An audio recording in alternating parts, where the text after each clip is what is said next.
예배를 마주하다 수요사경의 마지막 날 또 이 자리에 찾아주신 우리 성도님들 주님의 이름으로 환영합니다. 잘 오셨습니다. 함께 기도하면서 우리 주님께 나아가면 좋겠습니다. 하나님, 우리가 예배를 사모하는 마음으로 또 예배 가운데서 하나님을 더 깊이 알고 싶은 마음으로 이 자리에 왔습니다. 우리 예배 가운데 함께 해주시고 우리가 온 마음과 온 영으로 이 시간 예배에 대해서, 하나님에 대해서 깊이 알아가는 시간 될 수 있게 도와주옵소서. 이런 기도 제목 가지고 같이 하나님께 나아가면 좋겠습니다. 기도하겠습니다.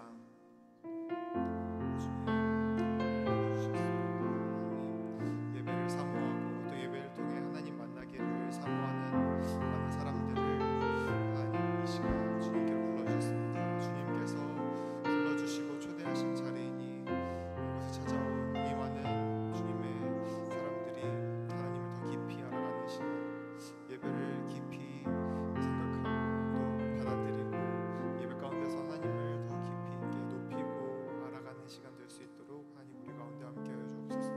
주님께서 불러주셨으니 주님께서 처음부터 끝까지 함께 하실 것을 기대합니다. 우리의 모임 가운데 주님 함께 하여 주옵소서. 예수님의 이름으로 기도드렸습니다. 아멘.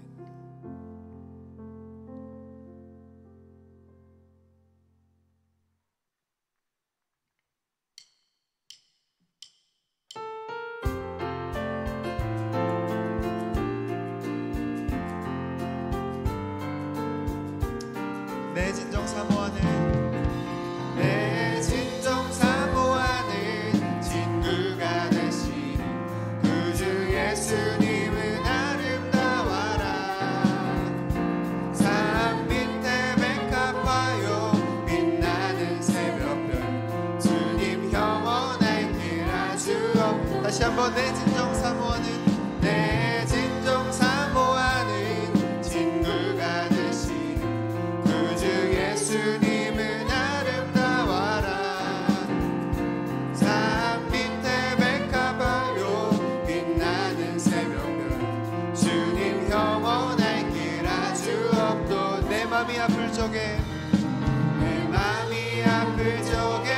큰 위로 되시며 나 외로울 때 좋은 친구라.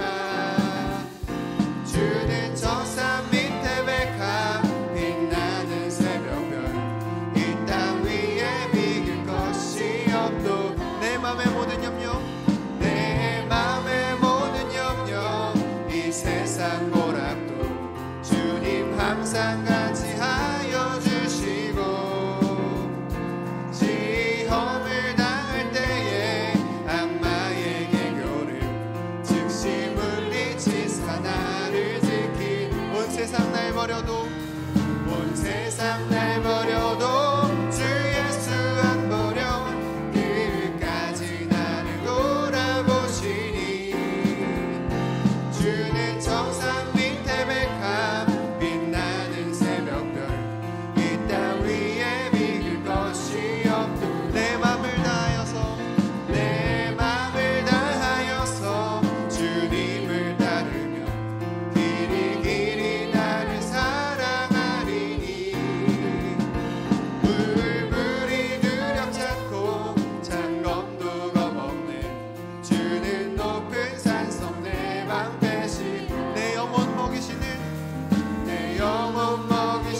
주님 당신은 내 삶 구석구석까지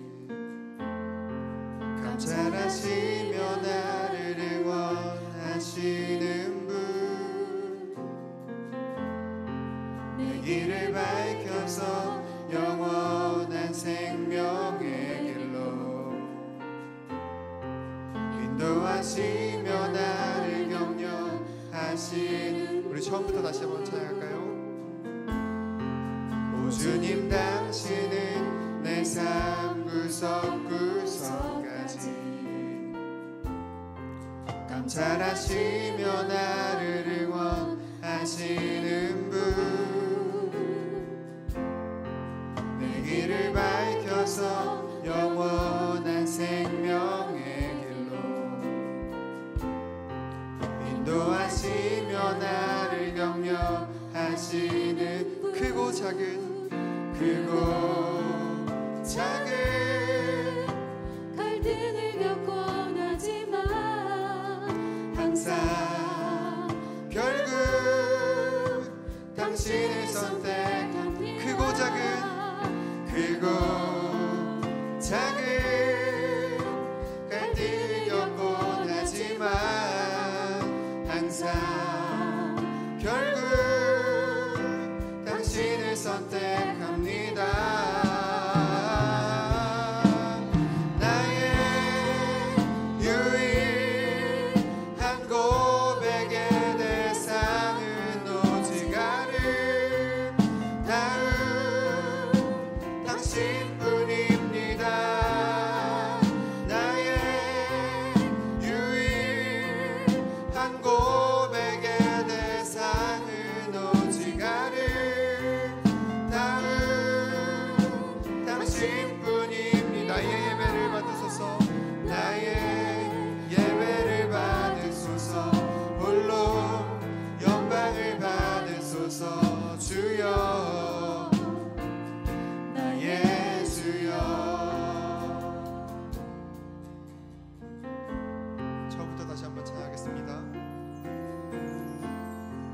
오 주님 당신은 내 삶 구석구석까지 감찰하시며 나를 응원하시는 분, 내 길을 밝혀서 영원한 생명의 길로 인도하시며 나를 격려하시는 분, 크고 작은 갈등을 겪곤 하지만 항상 결국 당신을 선택합니다. 나의 유일한 고백의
사랑 고백하리라. 나의 구주 나의 집. 부드러운 주의 속삭임, 부드러운 주의 속삭임. 나의 이름을 부르시네.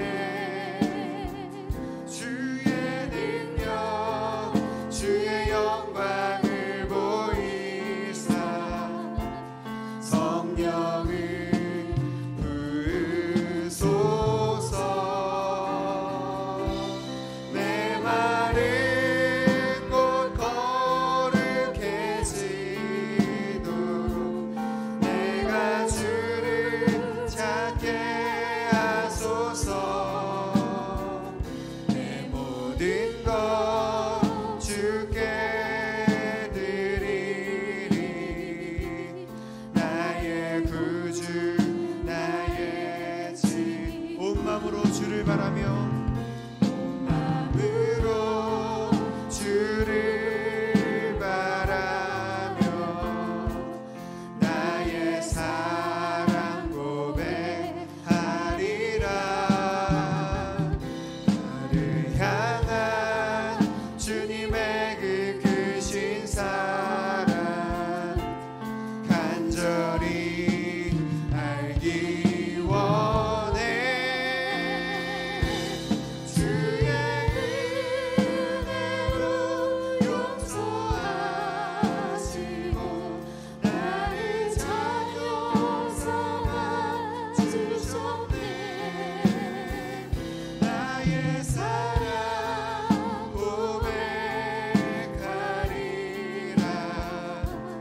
나의 구주 나의 집. 주의 은혜로 용서하시고 주의 은혜로 용서하시고 나를 자녀 삼아 주셨네. 나의 사랑 고백하리라. 나의 구주 나의 친구. 온 마음으로 주를 바라며 나의 사랑 고백하리라. 나를 향한 주님의 그 크신 사랑 간절히 알기 원해. 주의 은혜로 용서하시고 나를 자녀 삼아 주셨네. 나의 사랑 고백하리라. 나의 구주 나의 친구. 이 시간 계속해서 더 깊은 자리로 나아가면 좋겠습니다. 주님, 우리를 불러주셨고 우리가 주님 앞에 이렇게 사랑 고백하게 하시니 감사합니다. 우리 가운데 이 예배를 더 알게 해주시고 예배를 통해 하나님을 더 깊이 알게 해주십시오. 그런 시간 될 수 있도록 하나님 이 예배 가운데 함께 하시고 또 우리 이 이어지는 모든 시간 동안 주님 우리를 주님의 길로 인도해 주옵소서. 기도 제목 가지고 우리 함께 같이 기도하면 좋겠습니다. 기도하겠습니다. 사랑하는 하나님, 우리를 불러주시고 주님 앞에 우리를 인도하시니 감사합니다. 하나님, 우리가 주님을 더 알기 원하는 마음으로 예배를 더 사모하는 마음으로 이 자리에 나왔습니다. 하나님, 이 시간 우리와 함께 하여 주시고 우리를 주님의 길로 인도하여 주셔서 주님을 더 깊이 알미 어떤 것인지 예배를 하는 것이 어떤 의미인지 우리 마음에서 깊이 새겨지는 귀한 시간 될 수 있도록 주님 도와주옵소서. 주님 같이 함께해서 이 시간 주님을 주옵소서.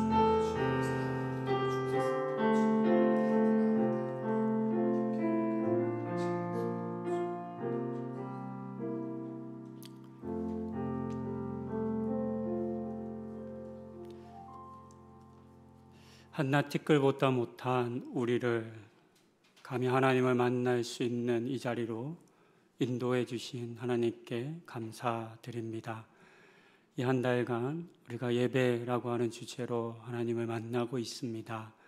이 자리에 나와 우리 성도님들 가운데 함께 해주시고 더욱 하나님을 만나는 이 시간을 소중히 여기며 또 이 시간을 통해 하나님과 또 공동체와 깊이 하나 되는 은혜를 맛보게 하여 주시옵소서. 이 시간 가운데 함께하여 주실 주님을 간구드리며 예수님의 이름으로 기도드립니다. 아멘. 안녕하세요. 반갑습니다. 예배를 마주하다라고 하는 주제로 한 달 동안 진행되고 있는 이 사경의 마지막 시간입니다. 그동안 함께해 주신 우리 성도님들께 감사드립니다. 앞선 2주 동안 우리에게 많은 것들을 생각하게 해주신 최주 목사님께도 다시금 감사드립니다. 이 시간을 통해서 우리 앞서 신앙을 이렇게 가지고 또 지켜왔던 선조들과 그들이 예배드렸던 모습을 보면서 참 많은 것들을 생각하는 시간을 우리가 가졌습니다. 그리고 동시에 지금 나는 어떻게 예배하고 있는지 또 어떤 신앙을 가지고 살아가야 할지를 돌이켜 생각해보는 시간이었습니다. 오늘은 마지막 시간으로 보통 우리가 예배라고 말하는 이 교회에서의 예배가 품고 있는 의미가 무엇인지를 함께 찾아보려 합니다. 예배에 대한 정의는 정말 많습니다. 예배에 관련한 책도 정말 많고요. 또 저는 지난 학기에 3개월 동안 예배 관련한 박사과정 공부를 하기도 했는데 하면 할수록 알게 되는 게 너무 많다는 겁니다. 예배에 대한 정의가. 수많은 학자들의 수많은 이야기들이 있습니다. 그래서 예배학을 전공한 학자들이 말하는 그런 예배에 대한 정의를 우리가 참 중요하게 여기고 봅니다. 그런데 오늘 저는 이런 어떤 학문적인 정의를 여러분들에게 말씀드리려 하는 것은 아니고요. 예배를 이렇게 여러분과 함께 드리는 목회자로서 한 교회를 섬기는 목회자의 입장에서 제가 어떤 기준을 가지고 또 어떤 생각으로 이 예배를 준비하고 드리고 있는지를 나눌 필요가 있겠다 싶어서 그 말씀을 함께 나누려고 합니다. 오늘 저희가 함께 볼 말씀은 크게 두 본문인데요. 첫 번째 본문은 출애굽기 19장 10절부터 13절의 말씀입니다. 출애굽기 19장 10절부터 13절의 말씀을 제가 읽겠습니다. 여호와께서 모세에게 이르시되 너는 백성에게로 가서 오늘과 내일 그들을 성결하게 하며 그들에게 옷을 빨게 하고 준비하게 하여 셋째 날을 기다리게 하라. 이는 셋째 날에 나 여호와가 온 백성의 목전에서 시내 산에 강림할 것임이니 너는 백성을 위하여 주의 경계를 정하고 이르기를 너희는 삼가 산에 오르거나 그 경계를 침범하지 말지니 산을 침범하는 자는 반드시 죽임을 당할 것이라. 그런 자에게는 손을 대지 말고 돌로 쳐 죽이거나 화살로 쏘아 죽여야 하리니 짐승이나 사람을 막론하고 살아남지 못하리라 하고 나팔을 길게 불거든 산 아래 이를 것이니라 하라. 본문은 애굽을 떠나 시내산에 이른 이스라엘 백성들을 하나님께서 부르시는 그런 내용입니다. 짧게 읽었지만 출애굽기 19장과 20장 전체의 내용을 나중에 한번 읽어보시면 좋겠습니다. 보통 그 시내산 언약을 맺는 장면의 본문으로 알려져 있습니다. 하나님께서는 시내산에 이른 이스라엘 백성들을 향해서 나아오라 하십니다. 그들이 어떻게 살아가야 할지를 담고 있는 십계명을 비롯해 각종 법과 규례의 말씀을 들려주시기 위함이었습니다. 그때 하나님께서 백성들과 어떻게 만났는지를 먼저 한번 살펴보려 합니다. 오늘 보신 것처럼 19장과 20장의 여러 본문에는 여러 번에 걸쳐 이스라엘 백성들로 하여금 하나님을 만나러 나옴에도 불구하고 산 위로 올라오지 못하게 하시는 하나님의 말씀이 반복되어 기록되어 있습니다. 오늘 본문에도 기록된 것처럼 경계를 정했다라고 이렇게 말씀을 들려주십니다. 하나님께서는 이스라엘 백성들에게 이틀 동안 스스로를 성결하게 하라 말씀하셨습니다. 이렇게 성결하고 나면 셋째 날 임하실 그 하나님을 만날 수 있을 것 같았습니다. 그런데 그렇지 않습니다. 만날 수 없었습니다. 하나님을 만나면 죽게 되었기 때문입니다. 출애굽기 19장 21절에서 다시금 이렇게 말씀하십니다. 여호와께서 모세에게 이르시되 내려가서 백성을 경고하라. 백성이 밀고 들어와 나 여호와께로 와서 보려고 하다가 많이 죽을까 하노라. 앞서도 보았던 것처럼 하나님이 정하신 경계가 있는데 그 경계를 넘어서 들어오는 사람들이 죽을 것에 대한 하나님의 걱정과 경고의 메시지입니다. 그런데 생각해 보면 조금 당황스러운 본문이기도 합니다. 스스로를 성결케 하고 하나님의 임재하심을 기다리라고 말씀하셨는데 이제 와서는 지금은 하나님 보려고 나오지 말라고 하십니다. 산 위에 오르지 말라 하셨습니다. 명확하게 경계를 정한 겁니다.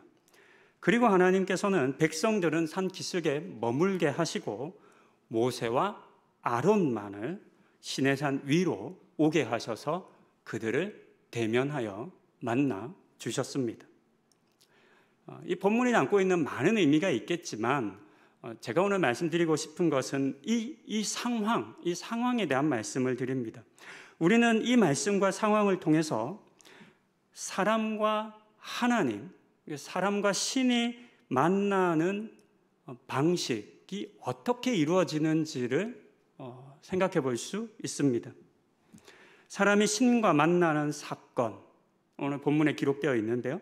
그것이 어떤 방식이든 이 사건은 사람의 의지를 통해서가 아니라 신의 허락을 통해서 이루어진다라는 것을 우리는 이 본문을 통해서 알 수 있습니다.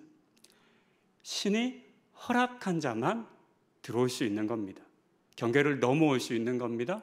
그리고 허락한 자만 하나님을 만날 수 있습니다. 사람이 신을 만나고 싶어도 만나기 위해서 무엇이든 해도 그것이 신을 만날 수 있는, 하나님을 만날 수 있는 필요 충분 조건은 되지 않습니다.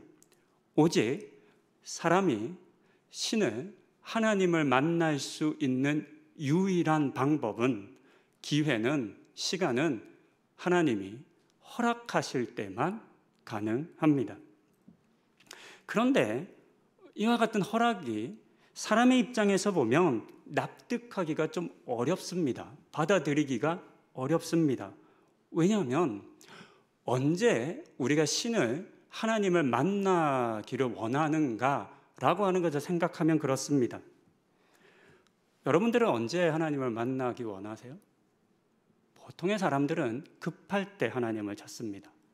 인간의 존재론적인 한계에 직면하게 될 때, 신이 필요할 때 찾지, 신이 필요하지 않을 때 신을 찾는 사람은 많지 않죠. 그러니까 인간은 언제 하나님을 간절히 만나기를 원하냐면 급하면 급할수록, 그 신의 도움이 필요할수록, 내 삶에 나 혼자만의 또는 내가 가진 능력으로는 도저히 해결하고 극복할 수 없는 상황에 이르렀을 때 하나님을 찾고 신을 찾습니다. 그런데 언제 만나 줄지 알 수 없는 그런 신을 하염없이 기다리는 것, 즉 신의 허락을 기다리는 건 인간에게 있어 너무나 고통스러운 일입니다. 그래서 사람들은 신을 만나기 위해서 무엇인가를 해야 한다는 생각을 하기 시작합니다. 신을 만나기 위해서는 그에 합당한 무엇인가가 있어야 한다, 내가 해야 한다라고 하는 생각을 합니다. 그것이 이른 새벽 정한수를 떠놓고 기도하는 것으로 나타나기도 하고, 갈멜산에서 바알의 제사장들이 자신들의 몸을 해하며 피를 흘리는 모습으로 나타나기도 하고, 몰렉을 만나기 위해서 아들을 바치는 것으로 나타나기도 합니다. 각각의 모습은 다를 수 있겠지만 그 모든 행위들이 갖고 있는 의미와 의도는 하나입니다. 이와 같은 일들을 통해서 신을 만나겠다는 겁니다. 하지만 점점 강도가 세어지는 것도 아실 겁니다. 왜냐하면 작은 것으로는 신을 만나는 확률이 작고 신이 별로 감동하지 않을 것 같아서 점점 더 큰 재물을 내어놓거나 강도의 그 어떤 더 큰 강도를 가진 행위를 사람들은 하기 시작합니다. 그래야 신이 우리를 만나줄 것이다 라고 생각하기 때문입니다. 한때 한국교회에 잘못 알려진 성경의 사건이 있었습니다. 물론 많이 있는데요. 그 중에 하나는 소위 말해 일천번제라고 하는 겁니다. 여러분들 아실 겁니다. 열왕기상 3장 4절은 이렇게 기록합니다. 이에 왕이 제사하러 기브온으로 가니 거기는 산당이 큼이라 솔로몬이 그 제단에 1000번제를 드렸더니, 많이 보신 말씀입니다. 예루살렘 성전을 완공한 후에 솔로몬이 드린 제사의 장면입니다. 많은 교회들이 이 번제를 1000일 동안, 그러니까 1000날 동안 드린 번제라고, 제사라고 왜곡합니다. 그리고 1000일 동안에 새벽 기도를 한다거나 1000일 동안의 헌금을 하게 하는 것으로 성도들을 이끌었습니다. 그래서 제가 본 헌금 봉투에 보면 1000번제 헌금 제목이 있더라고요. 1000일 동안 이게 하게 하는 겁니다. 하지만 이 본문은 그런 내용이 아닙니다. 1000날 동안 번제를 드렸다는 것이 아니라 1000마리의 제물을 드렸다는 의미입니다. 근데 이 표현 또한 좀 더 정확하게 말하면 정확하게 1000마리를 드렸다는 의미가 아닙니다. 드려진 제물이 많았다라고 하는 표현입니다. 우리가 그런 표현 쓰잖아요. 가끔 저희 큰아이가 어렸을 때 도저히 납득이 안 되는 얘기를 해요. 초등학교 2학년 때인데 학교에 가면 아이들이 줄넘기를 엄청 잘한대요. 걔가 친한 친구가 있는데 걔가 줄넘기를 800번 했다고 그러고 학교에서 8000번 했다고 막 그래요. 그럼 이해가 안 되잖아요. 8000번? 하루 종일 해도 못하겠다. 근데 어떤 의미냐면 우리가 알잖아요. 과장법이죠. 그만큼 많이 했다, 그만큼 잘한다라고 하는 의미입니다. 이 열왕기상의 본문은 여러 다른 번역으로 보면 여러 다양하게 나옵니다. 1000번을 했다, 또는 1000마리를 드렸다, 1000마리나 더 되는 제물을 드렸다, 또 영어 성경을 보면 많이 드렸다 등과 같이 번역되어 있습니다. 그런데 왜 한국교회는 그러면 이 1000번제를 1000일 동안 드린 번제라고 해석을 했을까요? 이유는 정성이라는 것. 그 정도 하셨으면 하나님이 우리의 정성을 알아서 우리를 만나주셔야 한다라고 하는 것을 강조하기 위함이었습니다. 하나님 1000일 동안 정성을 다하면 그 정성에 우리 하나님이 감동해 주셔야 하는 거잖아요. 여러분 상상해 보십시오. 1000일 동안 했는데도 하나님 안 만나주시면 여러분 실족하시겠죠. 이제 그런 어떤 인간적인 발행과 마음을 가지고 우리 성도님들에게 그렇게 하면 하나님 우리를 만나주신다, 기도도 들어주신다, 그러니까 우리 1000일 동안 작정하고 기도하고 헌금하자, 이런 얘기를 해왔던 겁니다. 하지만 큰 착각입니다. 하나님과의 만남, 신과 인간이 만나는 것은 인간의 노력이나 정성으로 이루어지는 것이 아닙니다. 오직 하나님의 허락으로만 가능합니다. 그렇다면 이 출애굽기의 본문만 가지면 우리는 이 경계가 있다는 것에 머물게 됩니다. 근데 이 하나님과의 만남, 이 하나님과의 허락은 어떻게 이어질까요? 그 내용은 마가복음 15장 38절과 히브리서 10장 19절과 20절을 통해서 확인할 수 있습니다. 마가복음 15장 38절은 이렇게 기록합니다.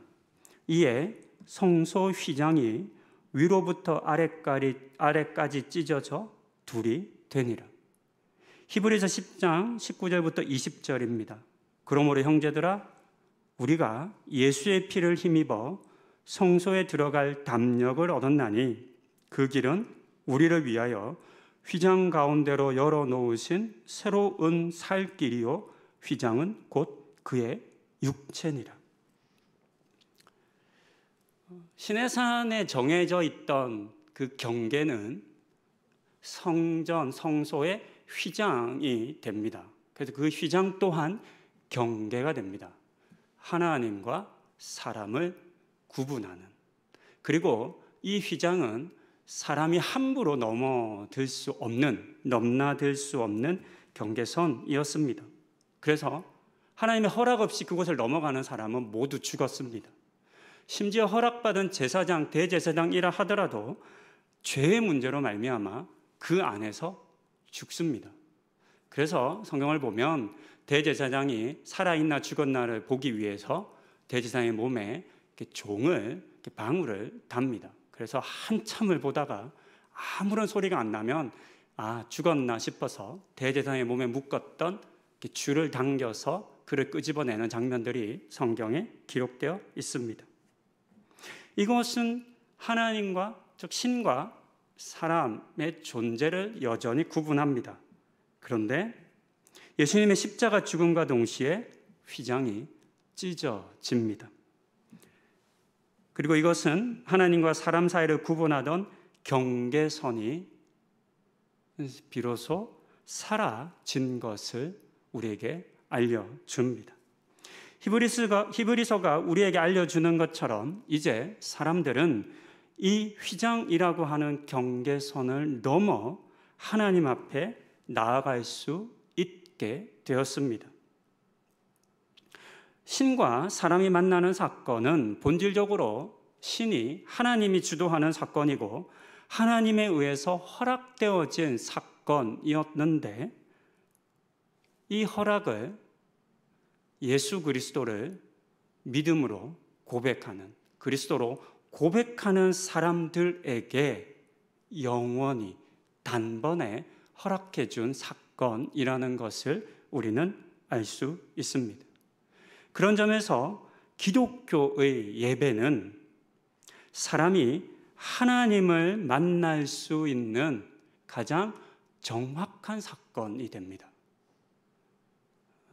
이론적으로나 하나님이 우리 가운데 허락하신 모든 이 예수 그리스도의 사건을 통해서 가장 정확한 하나님을, 신을 만날 수 있는 그런 사건이 우리가 드리고 있는 예배의 사건이라는 것을 우리는 알 수 있습니다.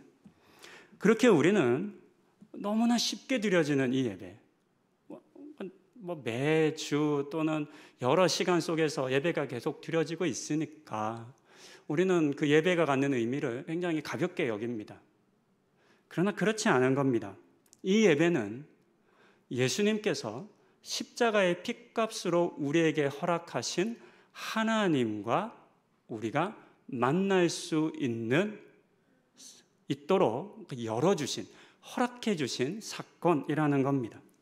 그러니 우리는 매 시간 드려지는 이 예배를 통해서 아무런 경계선이 없는, 원래는 나가면 죽잖아요. 원래는 하나님 앞에 가면 죽잖아요. 그러나 이제는 그 경계선이 없어졌기 때문에 우리는 담대히 하나님 앞에 나아갈 수 있습니다. 그리고 우리가 하나님 앞에 나아간다 하더라도 하나님은 왜 왔냐라고 우리를 밀어내지 않으십니다. 따져 묻지도 않으십니다. 예수 그리스도의 그 핏값으로 산 우리들, 예수를 그리스도로 믿는 우리들은 이미 영원히 온전히 하나님 앞에 나아간 것이 허락된 사람들이라는 것을 기억하시고, 그것 가운데 가장 정확하고 온전한 시간인 이 예배를 소중히 여기시는 우리 성도님들 되시기를 권면드립니다. 두 번째 본문은 마태복음 5장 23절부터 26절 말씀입니다. 마태복음 5장 23절부터 26절의 말씀도 제가 읽습니다. 그러므로 예물을 제단에 드리려다가 거기서 내 형제에게 원망들을 만한 일이 있는 것이 생각나거든 예물을 제단 앞에 두고 먼저 가서 형제와 화목하고 그 후에 와서 예물을 드리라. 너를 고발하는 자와 함께 길에 있을 때에 급히 사화하라. 그 고발하는 자가 너를 재판관에게 내어주고 재판관이 옥리에게 내어주어 옥에 가둘까 염려하라. 진실로 내게 이르노니 내가 한 푼이라도 남김이 없이 다 갚기 전에는 결코 거기서 나오지 못하리라. 제사를 드리기 위해 길을 가던 사람이 형제에게 원망을 들을 만한 일을 한 것이 생각나면 즉시 가던 길을 돌이켜 먼저 형제와 화목하라고 그 다음에 제물을 드리는 제사를 드리라라고 하는 본문의 말씀입니다. 여러분들은 이 말씀을 보통 어떤 관점에서 해석하시는지 궁금합니다. 많은 경우 이 말씀을 화해와 용서에 대한 메시지로 우리가 해석합니다. 오늘은 조금 다른 관점인 예배의 공동체성에 대한 관점으로 한번 해석해 보려 합니다. 본문에 등장하는 사람이 처한 상황은 크게 보면 두 가지입니다. 하나는 하나님 앞에 나아가 제물을 드리며 제사를 드리려 하는 상황이고, 그 다음은 형제에게 원망을 들을 만한 일을 한 것이 생각난 상황입니다.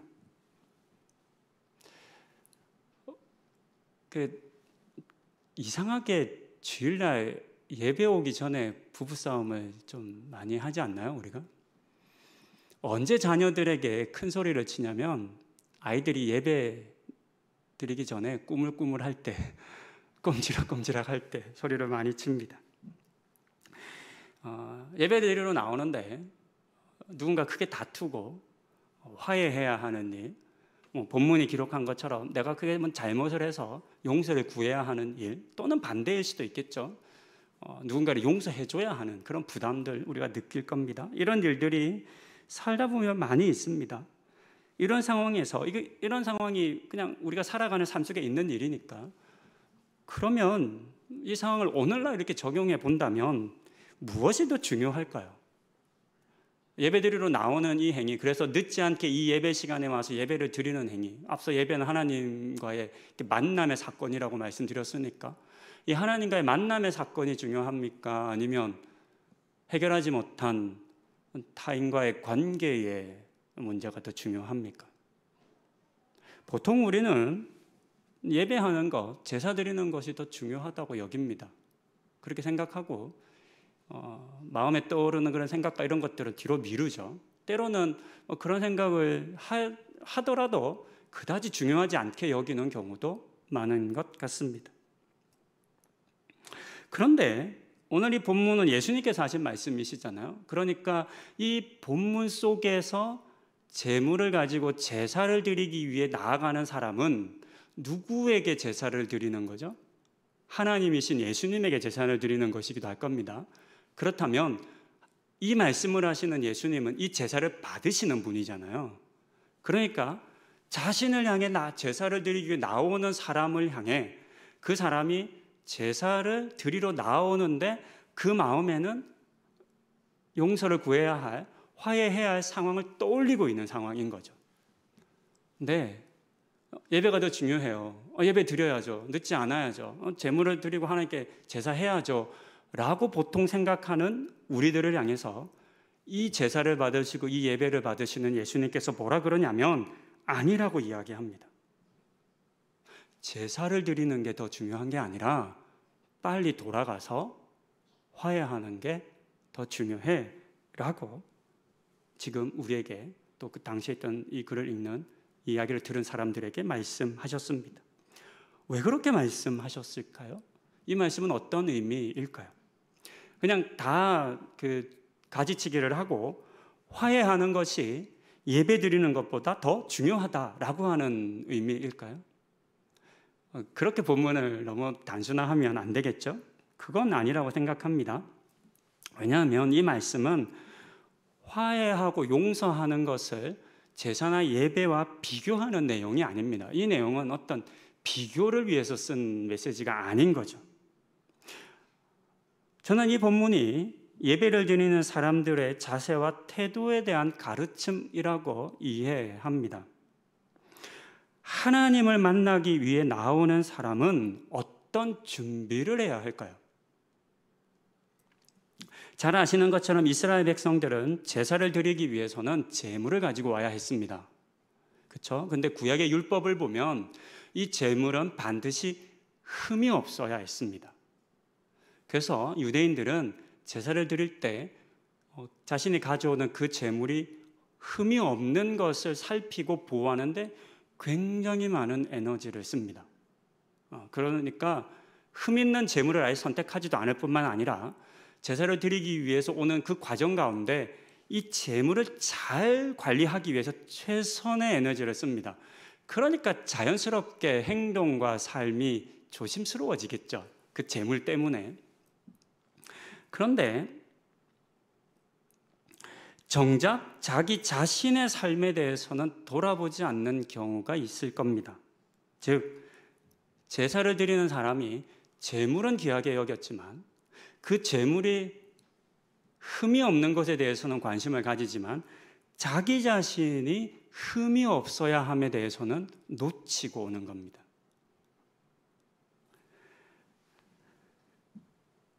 이 준비에 있어서 중요한 것, 그러니까 나의 삶에 제사를 드리기 위해 내 삶에 흠이 없어야 하는데 이 흠에 있어서 중요한 부분이 있다는 겁니다. 저는 그것이 바로 타인과의 관계, 즉 공동체성으로 보았습니다. 우리는 혼자서 예배할 수 있습니다. 개인의 시간과 공간을 통해서 혼자서 예배할 수 있는데요. 요즘 같은 시대에는 유튜브 채널로 송출되는 전 세계의 수많은 예배에 우리는 참여해서 예배할 수 있습니다. 실제로도 많은 사람들이 현장의 예배를 나오지 않고 여러 교회의 유튜브 채널을 통해서 예배를 드리고 있습니다. 코로나 이후에 이 현상이 굉장히 가속화되어서 우리 교회뿐만 아니라 대부분의 교회의 현장 예배 인원이 회복이 안 되고 있습니다.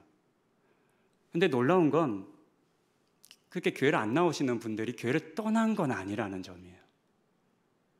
여전히 온라인 예배를 드리신다는 겁니다. 이와 같은 예배의 형태를 새로운 예배의 모습으로 인정해야 한다라고 하는 주장도 있습니다. 개인적으로 영상 예배의 유익한 점도 이번 코로나 상황을 통해서 저는 확인했습니다. 코로나19와 같은 감당할 수 없는 그런 상황이 되면 매우 유익합니다. 또 개인적으로 그런 일들을 겪는 사람들에게도 유익합니다. 잠시 지방이나 해외에 가게 되시는 분들도 있으시고 질병으로 병원에 입원하거나 현장에 나오실 수 없는 분들도 있으시고 대중교통을 이용해야 하나 연로한 나이로 인해서 이렇게 오가는 것이 힘든 분들도 있으시고 또 여러 이유로 어쩔 수 없이 그런 상황에 단기적으로 처해야 하는 그런 분들이 계시기 때문에 충분히 유익하다는 생각은 합니다. 하지만 그렇다고 해서 이 영상 송출로 드려지는 이 예배를 완전하다고 생각하지는 않습니다. 이유는 공동체성이 없기 때문입니다. 우리는 나 아닌 다른 사람들과 함께 예배를 드립니다. 나 혼자만 하나님 앞에 나아가는 것이 아니라 내가 아닌 다른 사람들과 함께 나아가고 내가 아닌 다른 사람들이 맡은 각각의 역할과 책임으로 준비된 예배를 드립니다. 그렇게 우리는 공동체적인 예배 속으로 들어갑니다. 이것이 교회에서 드려지는 예배의 매우 중요한 지점입니다. 그러니까 우리는 내가 아닌 다른 사람이 준비한 기도를 함께 하나님께 드립니다. 내가 아닌 다른 사람이 준비한 말씀 속에서 하나님의 음성을 듣습니다. 나 혼자의 목소리가 아닌 다른 사람의 목소리와 화음을 이루어서 하나 된 노래로 하나님을 찬송합니다. 이 모든 것들은 절대로 혼자서는 할 수 없는 예배입니다. 그리고 이와 같은 공동체적인 예배가 중요한 이유는 하나님이 본질적으로 공동체적인 분이시기 때문입니다. 하나님께서는 성부, 성자, 성령의 세 하나님으로 서로의 하나됨으로 존재하십니다.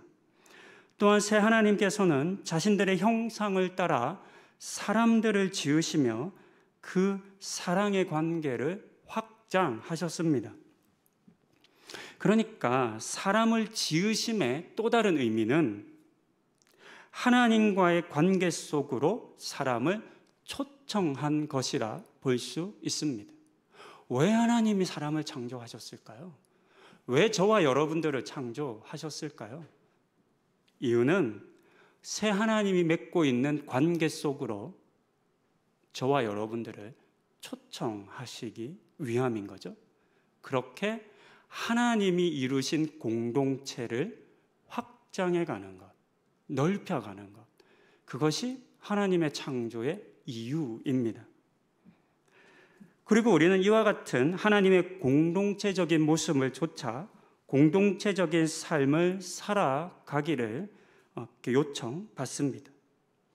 이와 같은 공동체적인 모습이 가장 분명하게 드러나야 하는 사건이 바로 하나님과의 만남의 사건인 예배입니다. 그렇게 볼 때 이 마태복음의 본문은 단순히 우리에게 화해하고 용서해야 합니다 라고 말하는 것이 아니라 하나님을 예배할 때에 형제와 더불어 함께 해야 한다라고 하는 말씀으로 이해할 수 있겠습니다. 이제 말씀을 정리합니다. 교회라고 하는 공동체 속에서 드려지는 예배는 하나님과 우리가, 하나님과 피조물이, 하나님과 사람이 만나는 하나의 사건입니다. 그리고 이 사건은 하나님의 초대와 함께 예수 그리스도의 핏값으로 사신 은혜로 말미암아 우리에게 주어진 것입니다. 하나님께서는 자신과 사람을 가로막던 경계선을 스스로 찢으심으로 이 땅의 모든 사람들이 담대히 하나님 앞에 나아올 수 있게 하셨습니다. 이 은혜가 없었다면 우리는 결코 우리 스스로의 능력으로는 하나님 앞에 나아갈 수 없었을 것입니다. 그런 점에서 예배라는 것은 본질적으로 내가 선택하고 원해서 드리는 것이 아니라 하나님께서 허락하신 사건이라는 것을 우리는 알 수 있습니다. 내가 원하는 시간에 내가 결정해서 나아오는 것처럼 보이지만, 그렇게 생각할 수 있겠지만, 이 또한 하나님의 허락 속에서 주어진 우리의 자유인 것을 알 수 있습니다. 아무리 우리가 하나님께 예배하기를 선택했다 한들, 내가 하나님 앞에 나아가기로 결정했다 한들 하나님이 허락하지 않으셨다면 이 사건은 일어나지 않기 때문입니다. 이때 우리가 기억해야 할 것은 이 초대와 허락은 나만 받은 것이 아니라 다른 사람들, 즉 우리의 이웃도 형제도 함께 부름받았다는 사실입니다. 그리고 하나님께서는 그렇게 하나님의 백성들이 서로 손을 맞잡고 나아오는 것을 원하시고 또 기뻐하신다는 것을 우리는 기억해야 하겠습니다. 지난 4주 동안 함께해 주신 우리 모든 성도님들께 감사드립니다. 우리가 드리는 모든 예배를 통해서 그 장소가 가정이든 혼자서 드리는 예배이든 또 이렇게 교회에 나와서 함께 드리는 예배이든 모든 예배가 하나님의 초대와 허락인 것을 기억하고 감사하는 우리가 되십시다. 또한 예배가 전능하신 창조주 하나님을 피조물일 뿐인 내가 만날 수 있는 놀라운 은혜의 사건이라는 것을 기억하고 이 시간을, 이 사건을 소중히 여기는 우리가 되십시다. 마지막으로 내가 드리는 예배가 나 혼자만의 구원이 아닌 더불어 함께하는 공동체의 구원의 시간이 되기를 함께 소망하십시다. 그래서 주위를 둘러보아 내가 손잡고 함께 나와야 할 사람들이 있는지 없는지를 살피고 또 있다면 보여주신다면 나아가 그들의 손을 잡고 이곳으로 이끄는 우리가 되십시다. 이와 같은 예배의 은혜, 하나님을 만나는 그런 놀라운 사건을 여러분들의 삶 속에 그 순간순간마다 놓치지 않고 하나님과 여러분들의 이 만남의 사건이 계속 쌓여 가실 수 있기를 간절히 소망하며 또 권면 드립니다.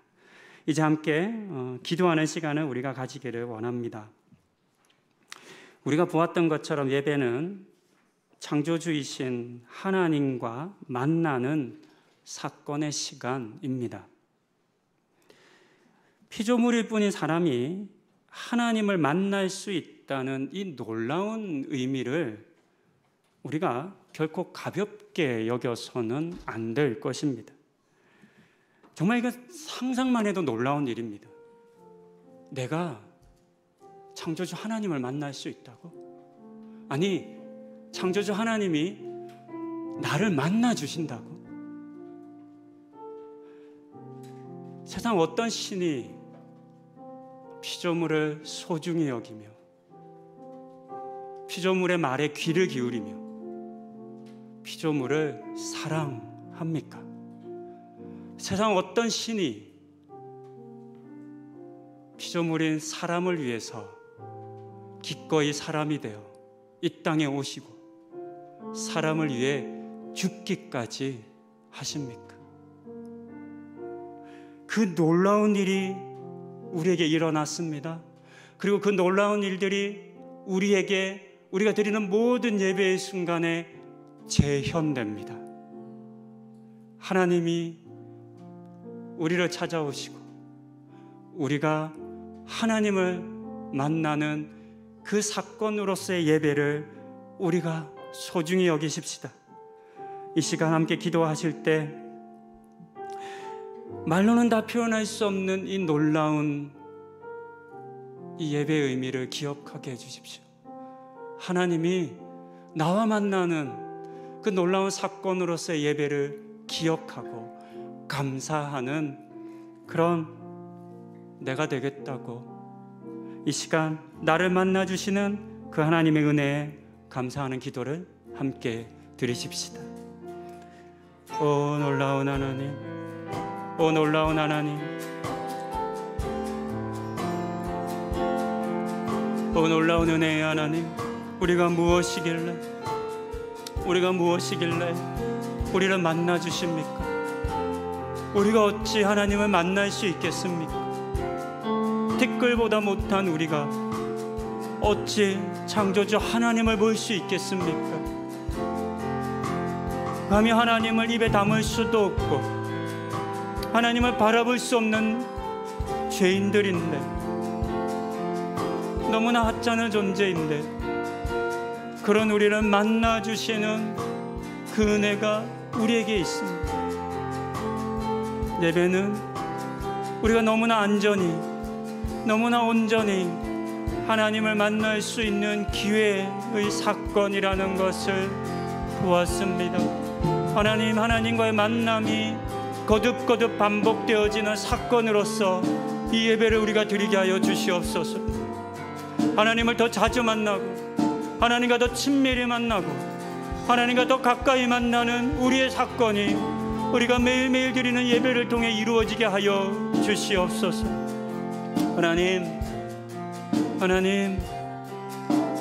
하나님과의 만남을 허락해 주셔서 감사합니다.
예배는 본질적으로 공동체적인 사건이라 말씀드렸습니다. 나 혼자만 하나님을 만나는 은혜를 누리는 것이 아니라 더불어 함께 누려야 하는 사람들, 또 내가 손 붙잡고 함께 나와야 할 사람들이 있다는 것을 우리는 기억해야만 합니다. 이 시간 기도하실 때 지금 나와 함께 예배하는 이들을 축복하십시다. 또 내가 손 내밀어야 하는 사람들이 있다는 것을 기억하고 그들에게 나아갈 용기 주시기를, 그래서 나아가 함께 손 붙잡고 하나님의 만남의 사건인 예배 속으로 나오게 해달라 우리 함께 간구하는 시간 갖겠습니다. 하나님, 그렇습니다. 우리는 혼자 예배하지 않습니다. 나 혼자 하나님을 만나는 기쁨에 빠지지 않습니다. 나 혼자만 하나님을 만나면 다 된다라고 하는 그와 같은 이기적이고 편협하고 하나님의 성품과 전혀 맞지 않는 그런 예배는 우리 가운데 없습니다. 하나님, 우리는 본질적으로 공동체적인 하나님의 성품을 물려받았고 그 형상을 따라 지음받았습니다. 새 하나님께서 함께 예배하셨던 것처럼 우리도 하나님과 함께 예배하며 이웃과 형제와 함께 예배합니다. 하나님, 우리가 하나님 예배하러 나올 때 용서받아야 할, 용서 구해야 할, 용서 베풀어야 할 형제가 있다는 것을 깨닫게 된다면 하나님, 돌이켜가서 먼저 그들과 화해하고 그들과 하나 되어 예배해야 한다 말씀하셨습니다. 하나님, 그와 같이 우리의 예배는 공동체적입니다. 나 혼자만 아무리 잘나고 아무리 깨끗하고 아무리 거룩하다 할지라도 하나님, 그와 같은 예배를 받지 않으신다 말씀하십니다. 하나님, 이것을 기억하며 더불어 함께 예배하는 이들을 소중히 여기고 하나님, 나의 기준과 판단으로 그들을 책망하며 하나님, 그들을 선을 걷는 우리의 어리석음을 내려놓게 하여 주시옵소서. 또한 우리가 바라기는 우리의 눈을 열어 함께 손 맞잡고 예배할 이들이 있음을 바라보게 하여 주시고 하나님, 그들에게 나아가 함께 예배하자고 함께 하나님을 만나자 말하는 용기를 우리에게 허락하여 주시옵소서. 마지막으로 함께 예배할 수 없는 이들을 위해 우리 중보하는 기도의 시간을 가지기 원합니다.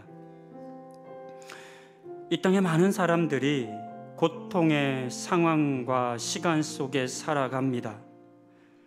전쟁과 내전으로 고통 중에 있는 우크라이나를 비롯해 미얀마 등과 같은 세계 각국에 너무나 안타까운 백성들이 있습니다.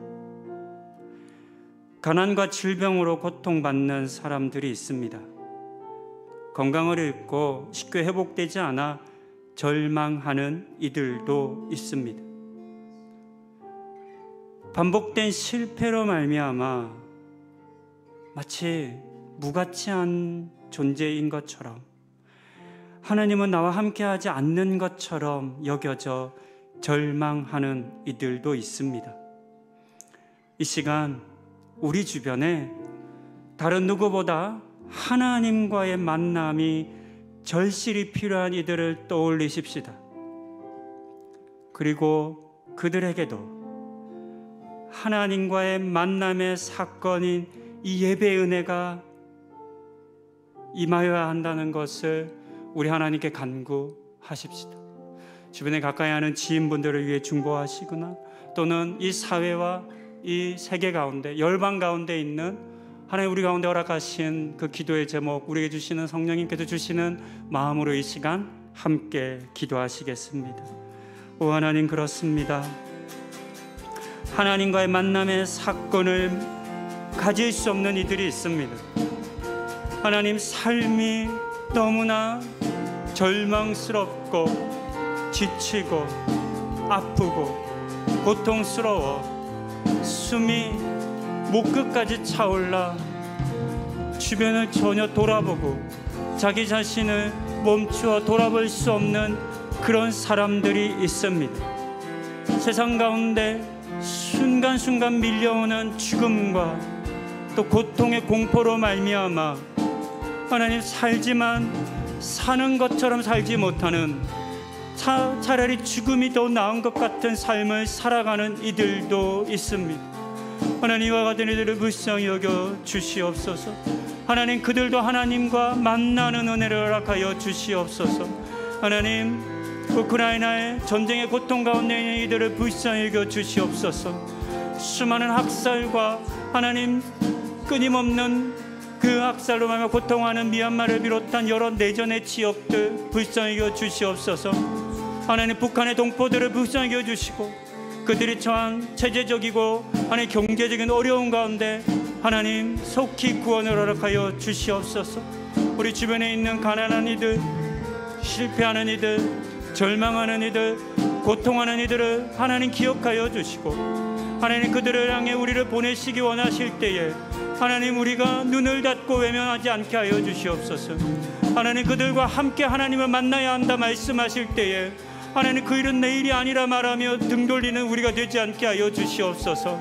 하나님, 더불어 함께 예배해야 한다고, 나에게 나올 때 손을 맞잡고 함께 나와야 한다 말씀하시는 그 하나님의 말씀 앞에 하나님 우리가 순종하게 하여 주시옵소서. 하나님, 그렇게 하나님과의 만남의 사건 속으로, 그 예배 속으로 온전히 들어가기를 소망하는 이 시간 우리 모든 성도님들 가운데 은혜를 부어주시고, 하나님과의 만남의 사건이 예배를 소중히 여기며 또 이 예배 가운데 손 맞잡고 나오는 우리 성도님들 다 되게 하여 주시옵소서. 하나님, 지난 4주 동안 우리에게 말씀하여 주신 은혜에 감사드립니다. 우리가 예배에 대한 어떤 이해를 가지고 있었던, 또 어떤 은혜를 받았던, 하나님 우리를 만나기 원하신다는 사실을 기억하게 하여 주시옵소서. 또한 예배는 우리가 하나님을 가장 안전하게 또 온전히 만날 수 있는 사건이라는 것을 기억하게 하시고, 이 예배의 사건, 이 예배의 시간을 소중히 여기는 우리들 되게 하여 주시옵소서. 또 하나님, 바라기는 우리가 드리는 이 예배가 나 혼자만의 만족과 유익을 위해 드려지는 예배 되지 않게 하여 주시고, 이 자리에 나올 때 손 맞잡고 더불어 함께하는 그런 하나님의 만남의 사건 되기 위해 애쓰고 노력하고, 그래서 주변에 있는 함께 예배하는 이 지체들을 소중히 여기며 또 나의 손을 기다리고 있는 이들을 외면하지 않는 그런 우리 노부대 하늘교회 모든 성도님들 되시는 은혜도 허락하여 주시옵소서.